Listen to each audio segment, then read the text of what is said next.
はい、キリオです。いつもご視聴ありがとうございます。連続シリーズでお送りしているフレア58を理解する。今回はパック準備の中でもおじさんが特に重要だと思っている WISE Distribution Technique WDT についてご紹介していきたいと思います。多分ね、いろんな動画をご覧になってエスプレッソのパック準備をしているときにこういったね、針金がいっぱいついたツルでコーヒー粉をこうかき回しているシーンなんかをご覧になった方も多いと思うんですけれども、これは2005年にジョン・ワイスさんという方がエスプレッソのコーヒー粉をこの細い針金で攪拌して均一に分配するとエスプレッソの抽出が均一に抽出されるようになって抽出される成分も増えてより美味しいエスプレッソが抽出できるというテクニックを発見しました。で、それが発表されてホームバリスタたちの間で評判になったのがこの WDT WISE Distribution Technique というテクニックです。まあ今ではね、一般的になったテクニックですけれども、例えばエスプレッソ初心者の方とかは知らなくて当然ですし、でまたエスプレッソをねずっとやっている方でも、WDT をやったのとやらないので本当にどんな違いがあるのっていうのを実際に分かってる方もそんなに多くないような気もしますので、今回はこの WDT を行わないでパック準備をしてエスプレッソを抽出した場合と、きちんと WDT を行ってパック準備をして抽出したエスプレッソの違いっていうのを紹介しようかなと思います。ただね、おじさんが抽出したエスプレッソを飲んで美味しい美味しくないとかそう言っても多分にね、個人の感想になってしまうので、今回は飲む以外にディフィルードのね、R2 エクストラクトを使って抽出したエスプレッソの TDS をそれぞれ計測します。で、どれぐらいその濃度に違いが出るのかというのを客観的な比較の数値として表したいと思います。それじゃあね、早速比較を始めたいと思います。まず今回使用するバスケットはハイフローバスケットの方を使用します。で、使用するコーヒー豆の量は 18g、抽出するエスプレッソの量は 36g でやってみます。コーヒーの粒度はニーシェデュオで8、メモリダイヤル8でグラインドしてあります。まずは WDT を行わないでパック準備をして抽出してみます。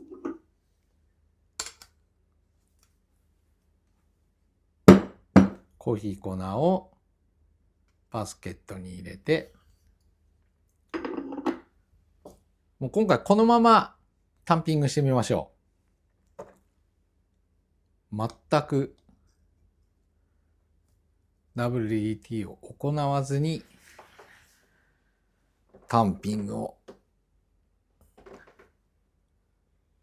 して抽出したらどうなるのか。見た感じはね、綺麗にタンピングされてますけどね。じゃあこれで抽出してみましょう。それではレバーを下げて、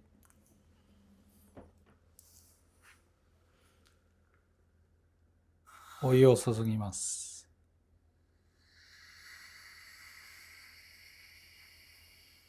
注ぐお湯は今回も93度です。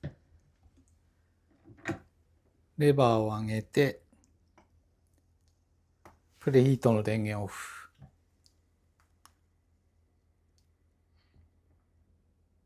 チャンバーを完全にお湯で満たしたら、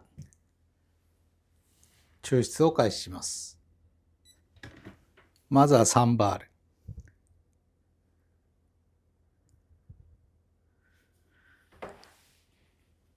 徐々に9バールまで。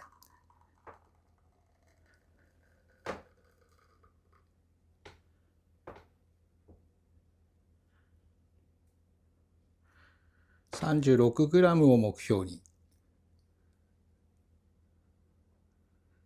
30を過ぎたら少しずつ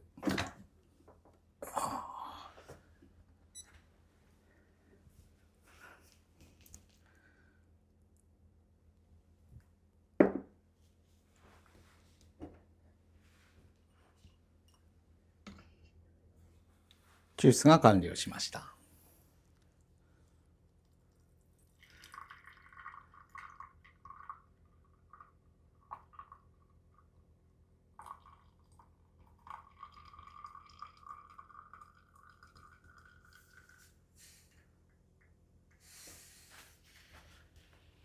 ちょっとおじさんが意図していた時間よりも少し早かったのと、1グラムぐらいちょっとオーバーしちゃいました。それではまずね、WDT なしでのエスプレッソの抽出が終わりました。抽出されたエスプレッソはこんな感じです。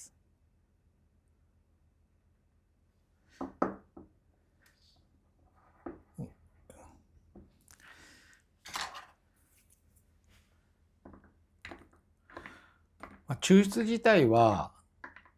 30秒、トータル30秒で終わりました。だからちょっとおじさんが意図した抽出時間よりかなり早く終わったことになります。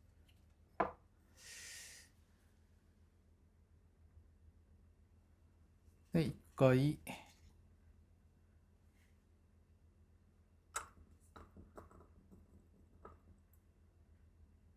余分なものを捨てて、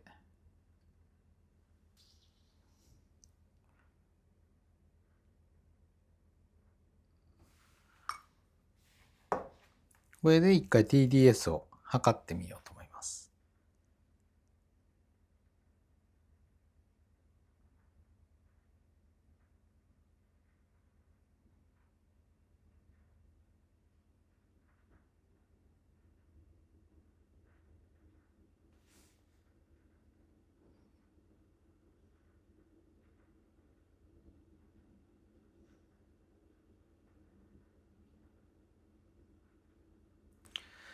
36g を狙ってて、最後37になってたので、少し薄くなってるっていうのはありますけれども、それでも 9.8 なので、1g 増えた以上にちょっと数値は薄い感じがします。ちょっと飲んでみましょう。よいしょ。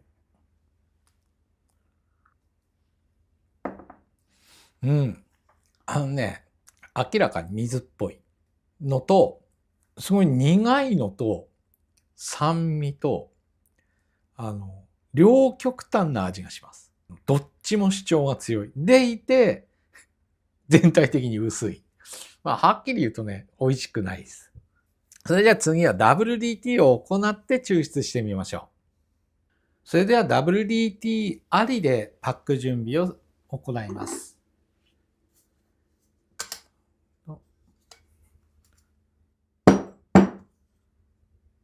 フィルターバスケットに粉を詰めたら、こういったね、針金の束ねられた WDT ツールを使ってコーヒー粉を拡散します。で、この時にこういう専用のツールじゃなくて、こういうね、爪楊枝とか竹串とかをこれで代用して、こうやってこうかき混ぜようとする人がいるんですけど、この爪楊枝とか竹串は太すぎて、かえって塊を作ってしまいます。コーヒー粉を均一に分配できないだけじゃなくて、状況をさらに悪化させてしまうので、これは使わないでください。必ず、この専用のツールが売られてますので、この専用のツールを使うようにしてください。おじさんが個人的に好きなのはこのノームコアのバージョン3っていう WDT ツールです。で、針の太さは 0.3 ミリ。おじさんは個人的にこのツールを気に入ってます。で、それ以外におじさんが勧めるとすれば、iCape の、多分これバージョン2になるのかな？ WDT ツールです。でこれは針を自分の好みの角度にシームレスに開くことができます。これはカチカチっていうんじゃなくて、もう本当に自分の望んだ方向角度にシームレスに設定することができる WDT ツールです。で、針の太さは 0.25mm と 0.4mm の2種類が付属してきます。で、0.25mm はね、個人的にちょっと細すぎると思うので、0.4mm の方を使用してます。で、これと、あともう一つおじさんがいいよって思ってるのは、このバリスタハッスルツールス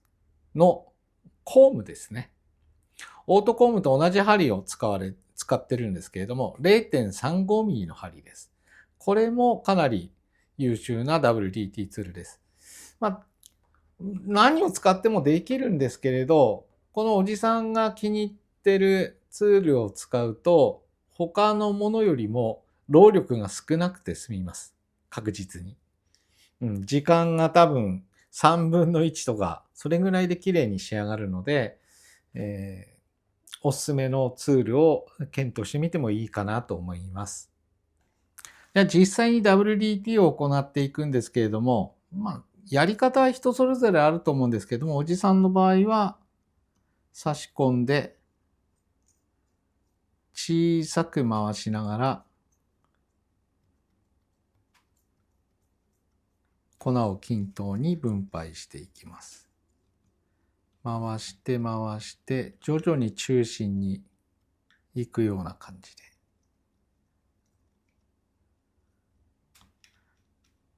回して回して中心まで来たら少し上げて、また同じような軌跡で回しながら。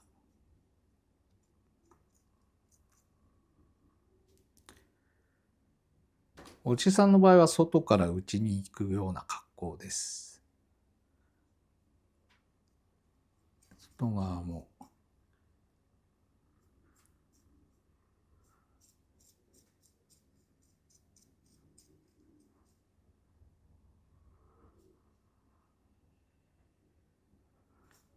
最後に一番上を少し慣らして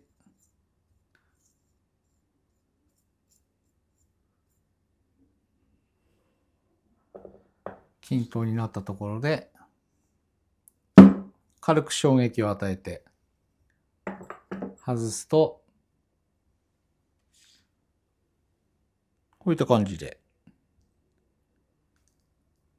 均一に分配されます。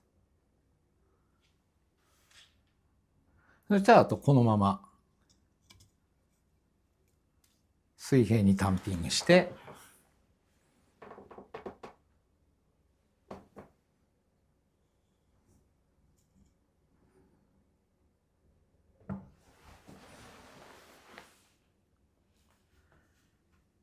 こういう感じですね。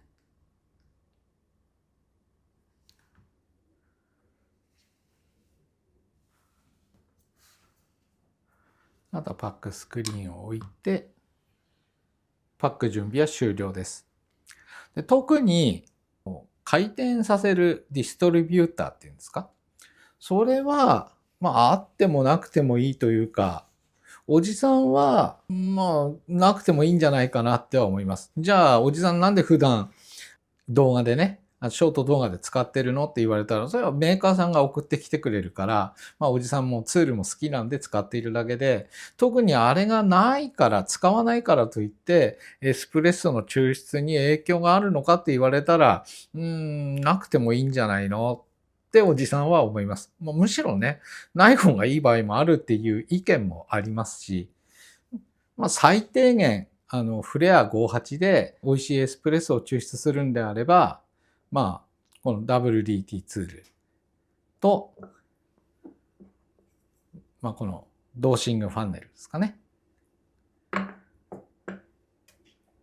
そして、付属のこのパームタンパーがあれば、美味しいエスプレッソを抽出する準備は十分できると思います。それじゃあ抽出してみましょう。じゃあレバーを下げて、93度のお湯を注ぎます。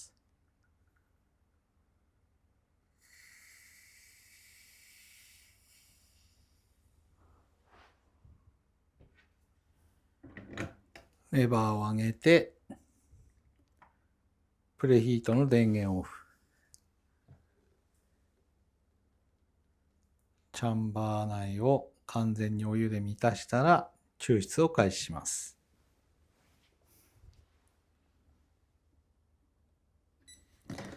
まずは3バール。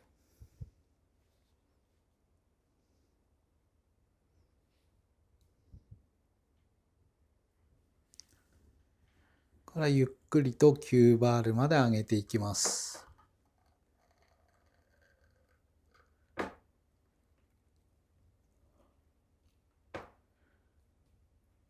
36g、さっき37だったんで似たようなところを狙っていこうとは思いますけど、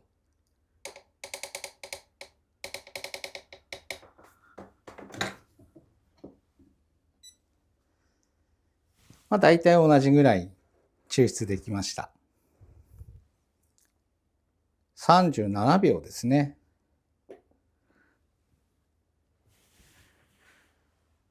全く同じ流度ダイヤル8でパック準備をして WDT を行わなかった場合は30秒で終わりましたけど、WDT を行ったら今抽出が37秒でした。7秒抽出時間が伸びたということは、それだけ多分ね、成分の抽出量も多くなったはずです。で、この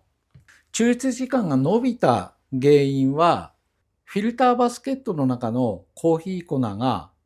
均一に分配されているので、層の厚いところ、薄いところというのがないので、均一にお湯が通過します。すると、パックの抵抗値自体が高くなるので、お湯が通過する速度が遅くなる、時間がかかる。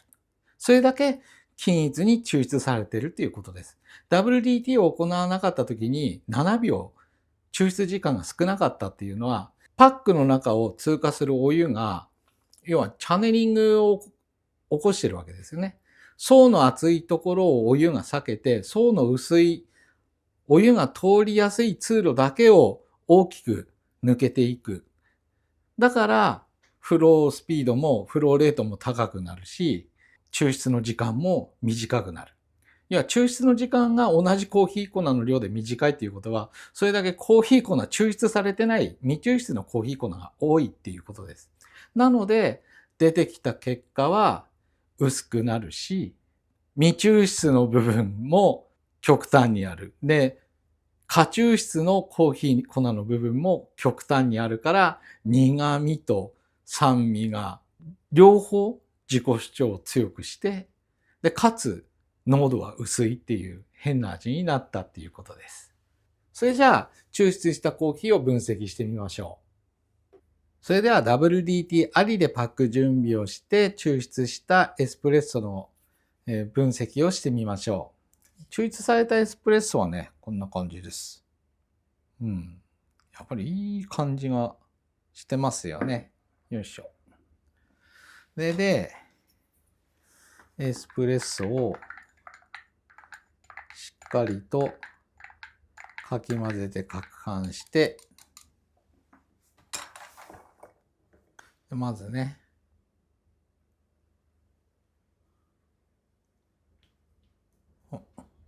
濃度が変に薄くならないように一回取ってから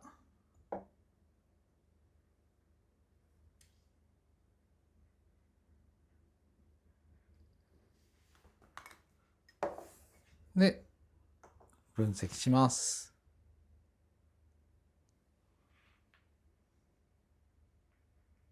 さっきは 9. 点いくつだったんですけど、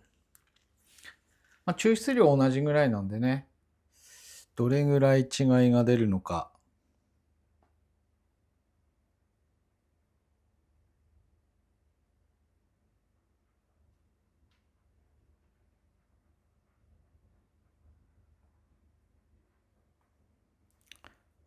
9.87。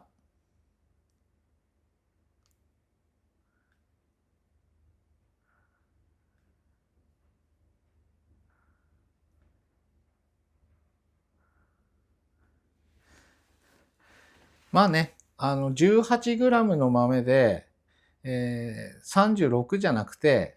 1回目の WDT なしに合わせて36.8ぐらいまでちょっと伸ばしたので、濃度は10を切ってますけれども、それでも WDT なしで抽出した時の TDS の濃度と比べて、全然こっちの方がやっぱ高いですよね。9.85。伸ばしても9.85ですから。だからそれぐらい WDT を行うと、フィルターバスケットの中のコーヒー粉を均一に分配して抽出を行うと、抽出できる成分の量が大きく変わってくると。種量が変わってくると。すると、エスプレッソの味わいだったり、香りだったり、そういうのが全然変わってきますよということです。でちょっとね、実際飲んでみます。もうね、香りから口に含んだ時にこう鼻に抜ける香りの瞬間からも違う。濃度ももちろん違うし、どっちが美味しいのって言われたら、多分ね、これは、自信を持って言います。10人が10人とも WDT を行ったエスプレッソの方が絶対に美味しいと言うと思います。個人の好み云々別にしても、それぐらい違います。だから、フレア58、まあ、フレア58に限った話ではないと思うんですけれども、フレア58で美味しいエスプレッソを抽出しようと思ったら、大事なところは、ポイントの一つは WDT。ワイストディストリビューションテクニック。これをきちんと行うことが、美味しいエスプレッソを抽出する上で、大きなポイントになりますよっていうことでした。フレア58を理解する。今回は WDT でしたが、いかがでしたでしょうか。おじさんの環境でですけれども、パック準備を WDT を行わない場合と、しっかり WDT を行ってエスプレッソを抽出した場合で、抽出時間に7秒の差が生まれました。これね、7秒分パックの抵抗が増したということなので、もうはっきりとね、WDT を行った方が均一にコーヒー粉から成分を抽出できているっていうことが実際にはっきりしたと思います。で、TDS、その分ね、TDS の濃度でも大きな違いが出ましたので、これはね、WDT を行わないよりは、絶対的に WDT を行った方が美味しいエスプレッソが抽出できるっていうことの証明だと思います。皆さんもね、一度 WDT を行わないで抽出したエスプレッソと WDT をしっかり行って抽出したエスプレッソ飲み比べてみるのをお勧めします。やっぱね、動画で他人の体験を動画で見るのもいいんですけど、実際にね、自分で体験するのが一番だと思いますんで、ね、一回分ちょっとあんまり美味しくないエスプレッソ飲むことにはなりますけれども、美味しくないエスプレッソってこういうんだっていうのを自分で知るのも大きな経験ですからね。一回分ぐらいは試してみてもいいんじゃないかなと思います。で、その時に大事なのは、いつも、例えば WDT ね、行って美味しいエスプレッソを普段飲まれてるんだとすれば、そのままの流度設定で WDT をしないでパック準備をして出してみてください。すると、抽出時間が、こんなに違うのっていうような結果になると思います。圧力もね、9バールまで保とうかなっていうのが結構ね、難しいんですよ。スーッと抜けてっちゃうんで。で、それぐらい、パック抵抗も変わってくるっていうのを、ご自身で体験すると、また、面白いなって思います。そういう違いをね、ダイレクトに感じ取れるのも、このフレア58のレバー式エスプレッソマシンのいいところなのでね、自分で体感してみてください。では、今回の動画は以上になります。最後までご視聴ありがとうございました。またね、次の動画でお会いしましょう。あと、何か質問等があればね、また、お気軽にコメント欄の方にお願いします。答えられる範囲でお答えさせていただきます。それでは、ありがとうございました。また次の動画でお会いしましょう。